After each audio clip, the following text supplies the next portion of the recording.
આપની યારે પણ અભદ્ર વાણી વર્તન શું છે, શું કહેશો? મેં 2 દિવસ પહેલા મને વિડીયો ઓડિયો આવ્યો. પહેલા તો મારે દુઃખ સાથે કહેવું પડે કે આ સમાજના વ્યક્તિઓની મિસઅન્ડરસ્ટેન્ડિંગ કે મતભેદ છે, એમની લડાઈ છે. એમના કંઈક ને કંઈક ઈગો હોય, અહમ હોય, કંઈ ભૂલ છે, એમની લડાઈ છે. એમની અંદર દલિત સમાજને લઈ આવવાની કોઈ જરૂરિયાત હતી નહીં. દલિત સમાજ વિશે વાત કરી, દલિત સમાજને અભદ્ર વાત કરી અને એનું અપમાન કર્યું છે. હું આજે એક ધારાસભ્ય તરીકે દલિત સમાજના અપમાનને વખોડું છું અને નિંદનીય કરું છું અને તંત્રને વિનંતી કરું છું કે આ અભદ્ર વર્તન બદલ એમની ઉપર કાર્યવાહી થાય. કારણ કે અત્યારે દેશના પ્રધાનમંત્રી આદરણીય નરેન્દ્રભાઈ વસુદેવ કુટુંબકમની વાત કરે છે. વિશ્વ એક પરિવાર છે, કોઈ જાતિ ધર્મ કોઈ સમાજ નહીં, દરેક વ્યક્તિ મનુષ્ય માત્ર એક છે. ત્યારે વ્યક્તિગત લડાઈની અંદર કોઈ દલિત સમાજને અભદ્ર કહેવું, વાત કરવી એ બહુ દુઃખની વાત છે. અને સમાજના આગેવાન તરીકે આવી વાત કરે તો બહુ જ દુઃખની વાત છે. અને બીજી વાત ગાળોની. ગાળો સમાજની અંદર તમામ બાળકોને કે બધાને આવડતી હોય છે. કોઈને ગાળ ન આવડતી હોય એવું બને નહીં. પણ આપણે બધા જોઈએ છીએ કે ગાળો રોડ ઉપર કે જાહેરમાં કોણ બોલે? જી હલકી કક્ષાના ક્રિમિનલ માણસો હોય કે જેની વિચારધારા કોઈ ન હોય, જેની અંદર કોઈ સંસ્કાર જેવી ચીજ ન હોય, એ લોકો ગાળો બોલતા હોય છે. અને એનું દુઃખ ન હોય આપને, કારણ કે એના સંસ્કાર છે. આપણે રોડ ઉપર કોઈ ગાંડો ગાળો બોલતો હોય કે આપણે ખીજાય તો આપણે ન બોલી, એટલા માટે કે એનામાં ને આપણામાં ફરક નથી. એટલે એના સંસ્કાર હતા, એમના પરિવારના સંસ્કાર હશે, એ એમને દેખાડ્યા છે. એટલે એ વાત બહુ દુઃખની વાત છે. અને આવી રીતે વર્તન કરી અને એને ગાળોનો વિષય તો એટલા માટે છે, મારે તમને કહેવું છે, કારણ કે કોઈ પણ લડાઈની અંદર વ્યક્તિગત લડાઈ કોઈ દિવસ ન હોવી જોઈએ. કોઈ પણ વ્યક્તિ માટે, કોઈ પણ, હું હોય કે બીજો. દારૂ પીને શું બોલે છે એ મારે શું કામ કહેવું જોઈએ? જુગાર રમે છે એ મારે શું કામ કહેવું જોઈએ? કેટલા લોકોને વ્યાજે પૈસા આપીને કેટલાના ઘર લૂંટી લીધા છે, કેટલાના સિંદૂર ઉજાડી નાખ્યા છે. એ આપણો વિષય નથી, એ આપણે ન કહેવું જોઈએ. એ એના કર્મ ભોગવવાના છે, એ ભોગવશે અને એ કર્મ બહાર આવશે. અને પાપનો ઘડો ભરાય ત્યારે સમય આવે ત્યારે લોકોને આવા જ વર્તનો થતા હોય છે. એટલે આવું થાય છે. રાજીનામું આપવાની ના પડી. એટલે હવે વાલીઓનું વશ થશે. મારે તો એક સમાજના ધારાસભ્ય તરીકે સંસ્થાનું ખરાબ ન થાય એમના માટે બંને બાજુથી મધ્યસ્થતા થાય.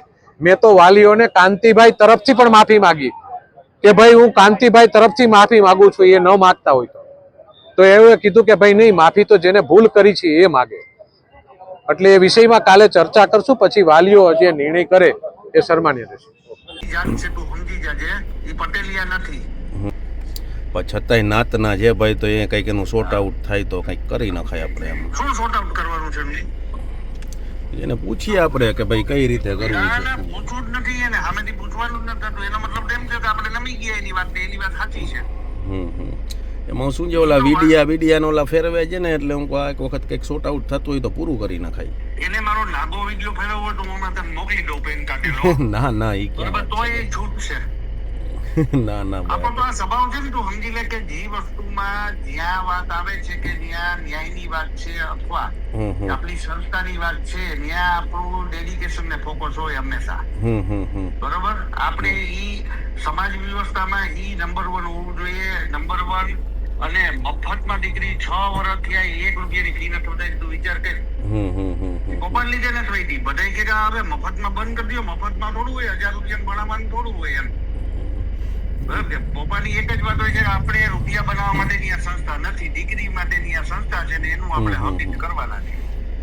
આ આપણું ક્લિયર અને ફંડામેન્ટલ છે. સમજો તું? ઈ વાત તો બરાબર છે, પણ આ ઘડી છાપે ચડે છે ને ભાઈ, એમાં એક તો આપણે નાનકડી છીએ નાત અને બધા મજા લે એવું થાય છે આમાં. હા, તો એમ જ થાય ને, એમ જ થાય. 4.5 લાખ રૂપિયા મારી પાસેથી માગ્યા દિવ્ય ભાસ્કર વાળા. એ જે દિવસે પહેલી વખત 2 મહિના પહેલા જયારે બન્યું તેથી આવ્યું એનો એક એજન્ટ કે હમણાં બોલાવી દઉં 4.5 લાખ રૂપિયા મેળવા. 4.5 લાખ રૂપિયા કેના ખાતે ઉતારવાના છે? આપણે પટેલ કેવની મદદના ખાતે વાત સમજો તું? હા. પૈસાથી છપાવે છે સંજય ને નિલેશ બે દિવ્ય ભાસ્કર વાંધો કરી જાય અને પૈસા દઈએ એને દેવા હોય ઈ. આ વાત છે ને છે હો. મેં બધું જાણી લીધું. દિવ્ય ભાસ્કર ના ટોપના માણસોને પૂછી લીધું કોણ ફંડ પ્રોવાઈડ કરે છે. તો આ બંને પણ તમે બધા મોટા બધા ભેગા બેસીને આ વસ્તુનો નિકાલ થતો હોય તો કરી નખાય ભાઈ. હું તને શું કહું છું? સંજયભાઈ ને બધા. અરે ઈ ગયો તો મને હજી આમ પરફેક્ટલી ઓળખતો નથી.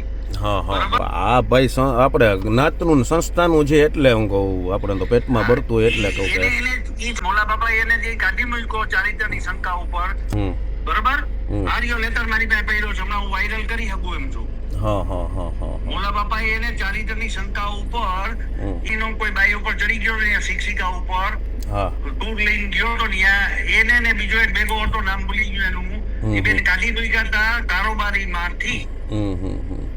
આ જરાય મિક્સિંગ વાળી વાત મને આવડતી નથી. આમ પર ના એ તો સો મેં ત્યારે એને નહોતું કીધું, મારું નહોતું વાયરલ. એટલે દુશ્મન હોય એટલે દુશ્મનની કોઈ ઈ તો એની ભૂલ હતી. જ્યારે ચેતનભાઈ મેં એને આ શબ્દ કીધા હતા ને મારું રેકોર્ડિંગ એ ખબર ને વાયરલ થયું હતું કે ભાઈ આ ધંધા ના કરે. એ નથી ખ્યાલ મને. એટલે આપણી બહુ સ્પષ્ટ વાત હોય, સમજી ગયો?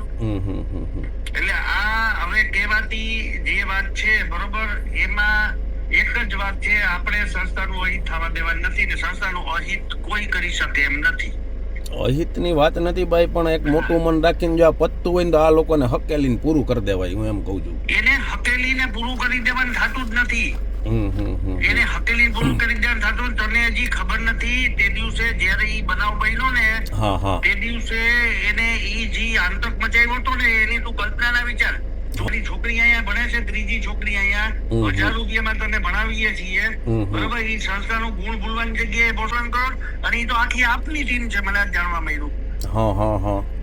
એમાં ઈ આજે 14 જણા જે ઉપવાસ ઉપર બેઠા એમાંથી 11 જણા છે ઈ થાળા પીપળી ના હતા, બાકીના 14 દીકરા એના હોય, ભગવાન જાણે, બરોબર?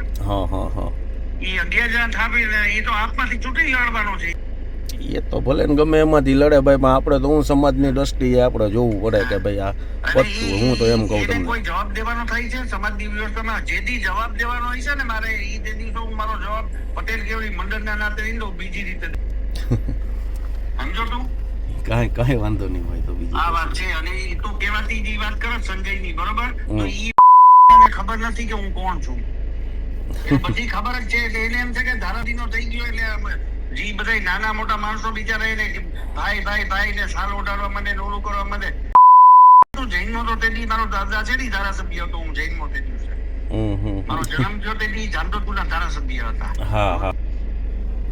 આ વાત છે. કાંઈ વાંધો નહીં ભાઈ, બીજું તો શું કહું.